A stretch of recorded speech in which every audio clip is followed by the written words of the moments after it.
We are live. Hello, Sebastian. Good evening. How are you? I'm doing well. I am very excited, not only that I'm getting to interview you tonight, but I haven't been live for the Teach Better team in quite a while. So I'm really happy to be back on screen. We're going to do a little video clip, and we will be back in 2 minutes to talk about the Teach Better chat and what an awesome discussion we had tonight. So everybody hang tight.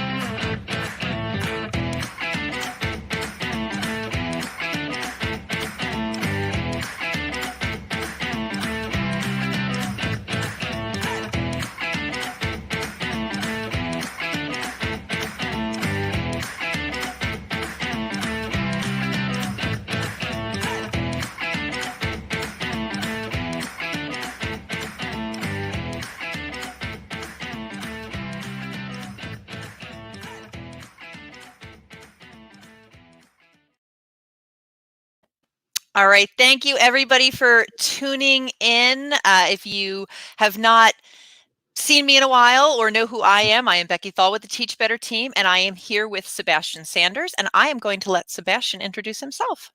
Thank you so much. It's an honor to be here tonight. My name is Sebastian Sanders. I'm born and raised in Houston, Texas. I'm CEO and founder at Sanders and nonprofit organization, Art of the Art of Giving series, youth motivational speaker. And I've been working with youth since I was a youth in college. So it's always an honor to work with students, to connect with teachers and leaders, and just share our expertise and see how we can come together and be the change for our kids and for our future.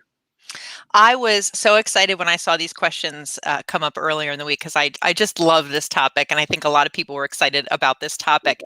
Can you tell us a little bit about why you chose this topic? Yes.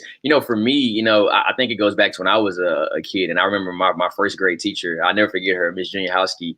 She used to allow us, I believe if you achieved, I think it was a certain grade on a test, you got to be the teacher for the day. Now, she was still in the classroom, but she kind of allowed you to moderate and lead. And I never forget, it was my day, sitting in her chair, walking around, giving out papers. And that was exciting. And then when I started to, work with youth and myself being in the classroom, I noticed, the change and the tone of a student when they're given the ability or the empowerment to be a leader. And when I noticed that, I realized, it's important as leaders, mentors, whether we're a teacher or not, whether we're a parent, I think it's important that we build on student leadership because it begins in the classroom. Everything that we're taught in life, it begins that moment when you're in kindergarten and first grade because it grew with you. And everything that she taught me in first grade has been installed in me today. And I realize it's important that we just continue the practice of student leadership building. Especially in the world today where, things have been virtual. We haven't had that physical, interaction with our kids, and we have to be online. But I think it's important that we still build student leaders through there because they will never forget these moments that they felt empowered. It's so true. And, we kind of joke about it as teachers and as parents, but as teachers, you do spend a lot of time with these kids. It's kind of like the tag you're it for the summer, like now parents, you take them back. But, there is a lot of truth to that. The teachers are spending and the hours that you're spending with them during the school day are formative, no matter how old they are. So let me ask you, have you done a Twitter chat before? So this will be my first Twitter chat, but I've done numerous Instagram chats and Zoom meetings. So this will be my first Twitter one. So I'm super excited, to check out this platform and see how it works. Yeah. Did you enjoy yourself? Did you enjoy seeing all the answers coming in? Yes, I love this. Definitely fast paced. So it's kind of hard to keep up with every answers, but I just love the engagement. You have so many people from all over just sharing their expertise and sharing their knowledge. And that's always warming and exciting. So I definitely enjoyed it, and I definitely want to do another moderation here in the near future. Oh, good. And I think that this topic, as people start to think, I don't want to say it, go back to school, I think it's good to kind of get the wheels in motion and maybe help teachers to maybe reframe things and look at things a little differently. And I know that made a huge difference for me in my classroom. So I kind of want to dive into the questions a little bit more and, talk about some of the answers that I saw, and we'll talk about some of the answers that you saw and kind of what stood out to you. So, the first question was, what does a student leader look like in today's climate? Mhm. And, one of the things I was seeing a lot of words like, they're inclusive and they are empathetic and they're confident, but they're not cocky. Mhm. And they, they're supportive of their peers. And I'll circle back to that in the last question, because I was so glad that you kind of brought out the fact that, well, actually, I'm not going to talk about it here, but the fact that, not all leaders look the same. And people did say that. And I think Yep. everybody just still has this vision of a leader being somebody who, is willing to get up in front of the classroom and talk, and is always raising their hand, and is always willing to lead all of the discussions and things. And I have noticed, and especially during the pandemic, that some of my quieter kids were actually stepping up and showing leadership in very unconventional ways. Yeah. Yeah. What were some of the answers that stood out to you? A lot of the answers, they were great. One of the ones that stood out to me was the empathy fact. Sometimes I think as leaders, we essentially we lead, and sometimes we're serving, but sometimes we can miss out on the fact of empathizing with people and just showing our feelings. And it's always important, because as a teacher, you kind of want to be the leader in your classroom where you're showing the empathy, but it's different when their peers show empathy to them and they show them, hey, I actually care about you and I want to help you. That goes a long way. We have a major influence on our students, but when their peers step up and say, hey, I care for you and I want to lead you, that's monumental. And so, that was some of my favorite answers when it comes down to our student leadership. But like I said, I think it's any and every student that we have in our classroom, but it's up to us to bring that out of them. It's up to us to bring that leadership out of them. And I remember back when I was in school, we had our leaders who liked to talk, but we had some people who just didn't talk, but they got all the good grades. They were able to help you. They were able to study with you. And I realized, I think sometimes we always label the leader as the person who's the most outspoken. There's nothing wrong with that. But you have somebody in that classroom who's speaking is just not their thing, but they can lead in other ways. And I think it's important that we highlight them and we give them the ability and the confidence to say, hey, you can be a leader in your own right. You just don't have to be the outspoken one. And when you do that, you give our students an ability just to leap up and elevate. Absolutely. It reminded me of the saying, do the right thing even when no one is looking, Yeah. because I think a lot of our leaders do show leadership qualities, and it's not always when the teacher's looking. In fact, some of them purposely don't want to be highlighted by the teacher or recognized for those kinds of things. But you find out about it in other ways. You find out about it, I found out about it through a student telling me, hey, so-and-so was helping me after school with some things I was struggling with. And I'm like, wow, and so, that's that, like you said, that's not something you're necessarily going to see in the classroom, but it starts in the classroom. Starts in the classroom, yes, ma'am. And so the second question, which again, I really just loved how these questions were phrased. But the second question, which was, you have 30 kids in a classroom, do you have one leader or do you have 30 leaders? So I thought that the variety of answers was interesting. I had my own opinions on this one, but I'm curious to hear, your thoughts on this and what answers stood out to you.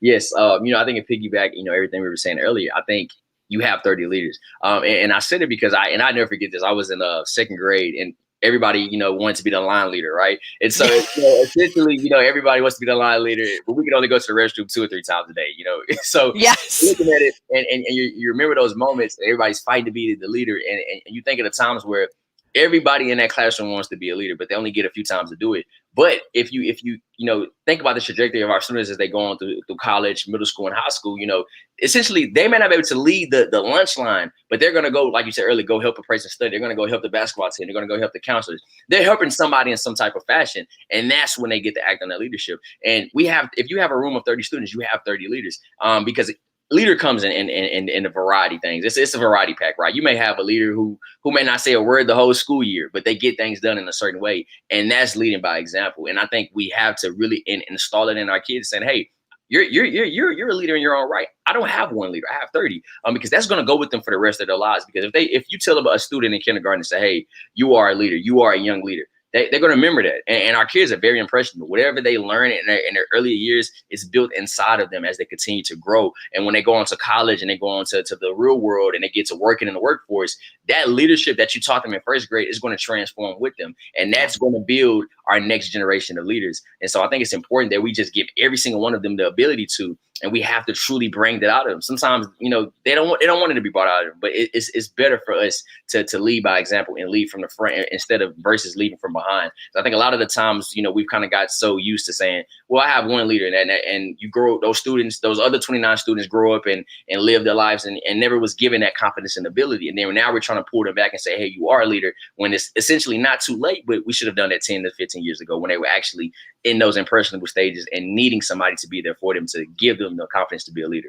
Yeah, and if you think about it too, a lot of times the teachers, there's still teachers who feel that I'm the leader. This is my classroom and Yeah. I'm the leader of my Yeah. classroom. And, it becomes an issue of power, and, they feel like they're relinquishing some kind of power if they're doing that. But really, it's not relinquishing, it's empowering. It's Exactly. empowering, the students, which is different. And, flip side is, you get a lot of adults that, well, first of all, there's two things. One, if you think about adults, if you think about a school, right, you have certain teachers in a school building who might be more vocal. That doesn't necessarily mean they have the best leadership skills just because they're more vocal. So, there's not this one size fits all model for adult leadership either. So if we don't expect it from adults, why would we expect it from kids? And kids, like you said, they remember. So they remember their teachers that said these kind things to them. In fact, I just saw I think it was a TikTok. I can't believe I even admitted that I watched TikTok, but my 14-year-old got me on it. But there was a TikTok, and there was a man who was doing shout outs basically to different teachers that impressed him, made an impression along the way. And it was similar. There was like a first or second grade teacher, and he told his teacher what she had said to him. He was like, I guess he was coming into class and he had a difficult home life, and he was coming into class with, every day, and he was walking with his head down.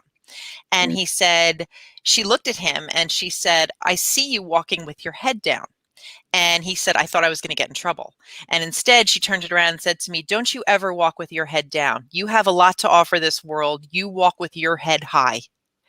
And he said that stuck with him and kind of carried him through. And he said, he goes, now I might be a little cocky because of it. Now I'm carrying my head too high. He goes, but I always remember that. And, he went back and told the teacher 30 years later. The teacher did not remember saying that. But to your point, now here's a little boy at an impressionable age. He remembered that. But they also remember the negativity. They remember teachers who have told them, you're not going to make anything of yourself, and it's disturbing to know that, hopefully we're eradicating that, but it's sad to know that those things are being said to students too. Yes, ma'am. And that's just an amazing story. It kind of goes back to the Les Brown story when he told, I think it was his fourth grade teacher. I think she said write something on the board, but he kept saying I was illiterate. I don't know how to read. And she said, stop that. Don't you ever say that. You know how to read. You will do this. Go and write on the board. And he went on to be a powerful motivational speaker. And so, you look at the different stories, and like we say, it starts in those younger years, and it carries a lot of weight, whether we know it or not. Yeah. And so, I like that then in question 3, you asked about empowerment strategies. What empowerment strategies are you offering in your classroom? And, a lot of people did say they are offering their students voice, and offering them voice also takes on many different forms. It's not literally that they have to be up shouting the loudest in the classroom. It's giving them different forums to express themselves. What were your thoughts on that? Amazing. Giving them the ability, whether that's reading out loud, whether that's, leading the next session of the classroom, or just simply calling out the roll call. I used to love calling out the roll call. So whenever I got that ability, I love to do that. Just giving them the voice. I think the biggest thing that we can do as teachers and leaders is listen, because they have a lot to say, whether we want to hear it or not. Sometimes they have a lot to say. They have a lot to offer. And I think the more that we listen, the more that they feel support and the more that they feel confident. And that builds true leadership. One of my favorite things with our kids is in our sessions, when we're teaching them young business and young entrepreneurship, is the Shark Tank session, allowing them to get in front of the classroom and just pitch their businesses. You will see the most shyest student in that classroom will literally get to the front and just tell you everything. And that's exciting to see, because I had one time we were visiting a school. The teacher said, I've never heard him speak that much. And he got in front of the class. He talked about he wanted to build a video game system. He wanted to be a professional coder. And I was super excited just to hear his story, but I didn't realize that he didn't speak. For him speaking in front of us, I'm thinking he's just a natural born speaker. She said, I've never heard him speak. And when you give them that ability and you give them that platform to just act, you get to see them do things that you wouldn't even think they can do. And I think that goes a long way with our kids too, because they have dreams and aspirations, but they just need somebody to believe in them and support them. Yeah, I know I got a lot of inspiration a couple of years back from reading Adam Welcome's book, Kids Deserve It. Mhm. And, one of the things that, at that point I had started some social media accounts for my classes. Yeah. And, which of course they thought was kind of cool. And it was a good Yeah. way to kind of, introduce digital responsibility and digital Mhm. footprint and things like that. Yeah. And I'll never forget, like, I specifically picked, and I was rotating this job, but I specifically picked, two of my quietest kids the first week that I decided to do this, to take pictures using my own phone, which in Mhm. and of itself was like, they were like, I can hold your phone. It was, it was a big deal, but Yeah. they took, and when we called them like student grams, like and I was showing them like, okay, this is how we're going to post the picture and you can come up with the caption. We started talking about captions and stuff like that, but it was just to see their faces light up about, something. And, we talk about this all the time, but it really does come down to relationships and relationship building. And so, you might not see as what there's a saying about how you plant the seed and you help the seed to develop, and you don't always see the fruits of your labor right away, but stories where you get where they come back and they remember their Yeah. teachers and they say, you did have an impact on me. That does go a long way. And then, your last question was just how can you motivate other students to become leaders for their own purpose? And, what I liked about this was a lot of people talked about, looking at their strengths, looking like they all have different strengths. They all have different strengths. We all have different strengths and different weaknesses. So, kind of taking those and again, fostering those relationships and being able to build upon their strengths, recognizing what those are and trying to give them opportunities that will build on those strengths. Yes, and it's really about being intentional. One of the things, Yeah. just being honest with our students don't learn from people that they don't like or don't trust. And so when you try to engage with them and you become very intentional with them, you truly learn who they are inside and out. And once you learn them, you know exactly how to motivate that student. I have student A. He or she may not be motivated by, achievements or things like that. Maybe they're motivated by somebody just encouraging them versus student A, student B. He or she isn't motivated by getting the A's or the B's on the test. And so you notice the two differences, and it's up to you as a leader just to really decipher how can I lead you and how can I show you exactly what's needed in order for you to become a leader. And that goes a long way. And I think about all my teachers that were very intentional with me. I had a teacher, she has almost 200 kids because she has 30 kids per period, but she took her time to truly understand each and every one of us. That goes a long way through their entire career, because I can always go back to that moment where he or she may have said something to me that motivated me, that taught me a lot about myself. And that goes a long way within our students. And so, everybody's motivated different, just like being, a manager of a business, all of your employees are motivated different. It's up to you to create a successful, ecosystem of your classroom and create the sustainability where your kids feel comfortable coming inside the classroom and saying, hey, he or she cares about my learning. They care about my career. They care about, where I'm going next. Then I want to be able to open up and say, this is what I like. This is what I don't like. But just being intentional and really just, sometimes we necessarily don't have to say too much. It's up to us to observe and listen. And if you just sit around like at lunch and you hear their conversations, you'll be like, wow, like you guys are really just Yeah. some amazing students. Like you hear the conversations and you be like, wow. And it amazes us to this day. And I'm only 24. So when I'm 4 or 5 years removed from high school, and I go back and I look at in the conversations that we had at the lunch table when my teacher walked by and just, laugh and be amazed. But that goes a long way because now they're listening and observing. And then you go back 2 months later, the things that we may have talked about at the lunch table, the teachers are implemented. And that just makes us feel good as students.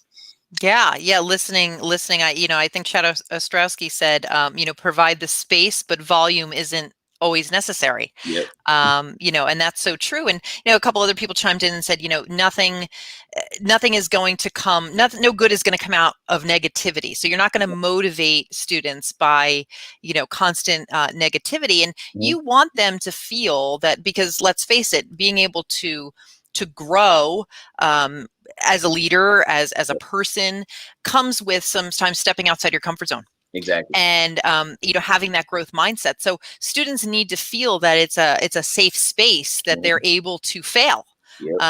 that it's okay, that's part of the process. Yep. So, it was a phenomenal chat, and I know a lot of people are chiming in here saying that they liked it as well. Do you want to talk a little bit about what you do, a little bit more about what you do on a day-to-day basis, Sebastian? Yes. So, I'm a graduate from the University of Texas at San Antonio. And so a few years ago, I was a sophomore in college at the time, and kind of going through that phase of like, okay, 2 years into school, graduating the next 2 years, essentially what is my purpose? I'm 20 at the time. I've always fell in love with speaking and just leading. I was one of the students in the classroom where I guess you could say a class clown to an extent, where I love to get in front of everybody and do things. But that taught me leadership, and that taught me how to, become the person I am today. And I'm thankful for every teacher that gave me the idea and the platform to do that, because it built a lot of confidence and it built a lot of experience inside of me. And so, at the time, just trying to figure things out, and I felt like it was ordained on me to create an organization to lead students, especially coming from a community of African American, and seeing our different resources and things of that nature. I wanted to create something that was bigger than self, bigger than Sebastian, bigger than everything that I've done in life. But I wanted to create a movement that can truly modernize the educational system for our kids, because essentially, I think we've learned a lot of information from our schools. But if you go back into today's world, a lot of things that can seem to be a little bit outdated versus when our students graduate. It's time for them to go on to college, and especially being the first generation college students, a lot of things I had to learn on my own. And so, I wanted to create something that can help those students who's going through that, prevent that. And so, we have two programs, education and community, that are both dedicated towards empowerment, innovation, and diversity. And our thing is, how can we increase the income level in our impoverished communities while decreasing the poverty level?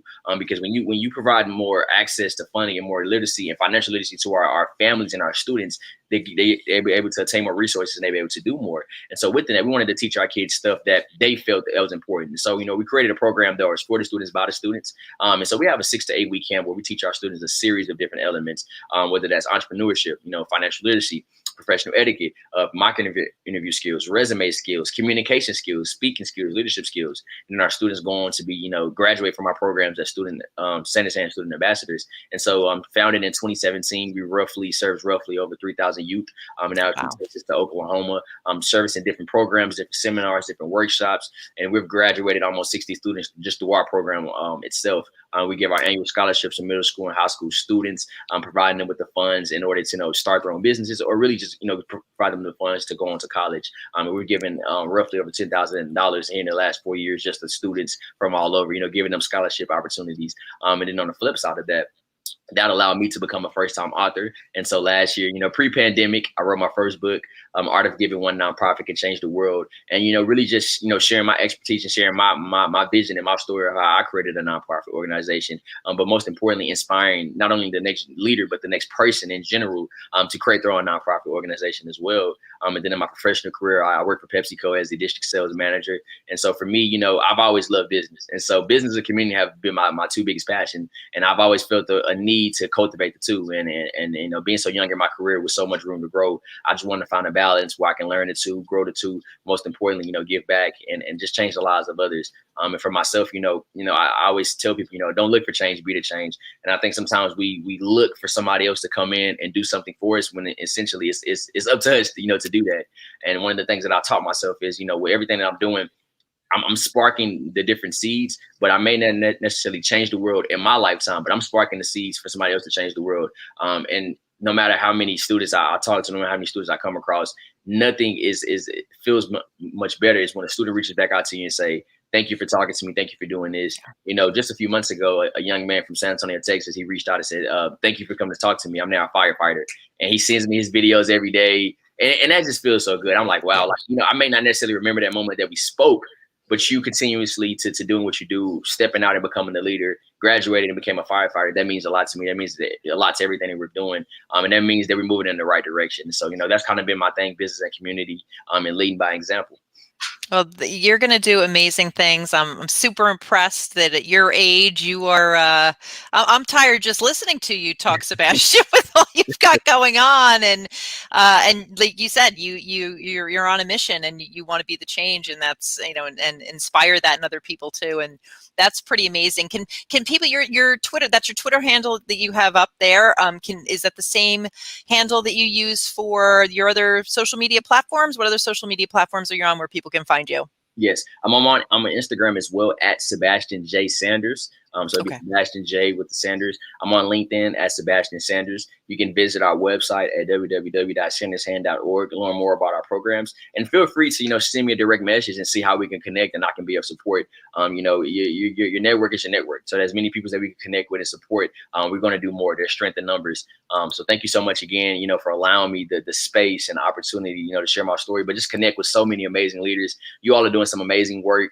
Kudos to you. Teachers are essential. No matter what people may say, teachers are super important. And ideally, one of the most important people in our lives, because we spend so much time in 12 years being inside of the classroom. They spend so much time with us. They essentially grow us up. Our parents are there, but our teachers are there as well. They're just as important. And so any ways that I can always be of support to our teacher, family, I would love to be there, because I remember what my teachers did for me, and I want to do the same, for our students and our teachers as well.